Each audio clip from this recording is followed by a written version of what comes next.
தமிழ்நாட்டிற்கான மத்திய அரசின் வரி பகிர்வு தொடர்ந்து வீழ்ச்சியடைந்து வருவதாக முதலமைச்சர் மு.க.ஸ்டாலின் தெரிவித்துள்ளார். 16வது நிதிக்குழு தலைவர் அரவிந்த் பனகாரியா தலைமையிலான ஆலோசனைக் கூட்டம் இன்று சென்னையில் நடைபெற்றது. இதில் பங்கேற்று பேசிய முதலமைச்சர் மு.க.ஸ்டாலின் பல முக்கியமான திட்டங்களை தீட்டி அதனை நடைமுறைப்படுத்தும் பொறுப்பு மாநிலங்களிடம்தான் இருப்பதாகவும், மத்திய அரசிடம் இருந்து வரி பகிர்வு குறைவதால் மாநில அரசுக்கு சுமை ஏற்படுவதாகவும் தெரிவித்தார். தற்போதைய வரி பகிர்வு முறை தமிழகத்தை தண்டிப்பது போல இருப்பதாக குறிப்பிட்ட முதலமைச்சர், மத்திய வருவாயில் மாநிலத்துக்கு வரி பகிர்வு 50% அதிகரிக்கப்பட வேண்டும் என கூறினார். கடந்த 4 ஆண்டுகளில் ஒன்றிய அரசின் மொத்த வரி வருவாயில் 33.16 விழுக்காடு மட்டுமே மாநிலங்களுக்கு பகிர்ந்து அளிக்கப்பட்டிருக்கிறது.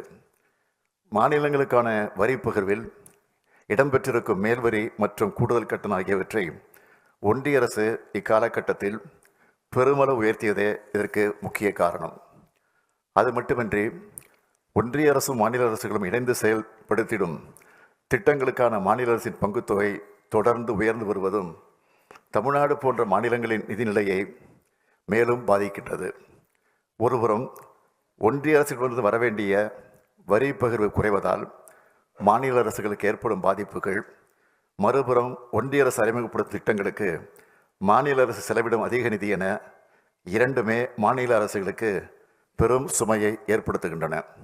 எனவே ஒன்றிய வருவாயில் மாநிலங்களுக்கான வரி பகிர்வின் பங்கு 50 விழுக்காடு உயர்த்தப்படுவதுதான் முறையானதாகவும் அனைவருக்கும் ஏற்புடையதாகவும் இருக்கும் என்று நம்புகிறோம்.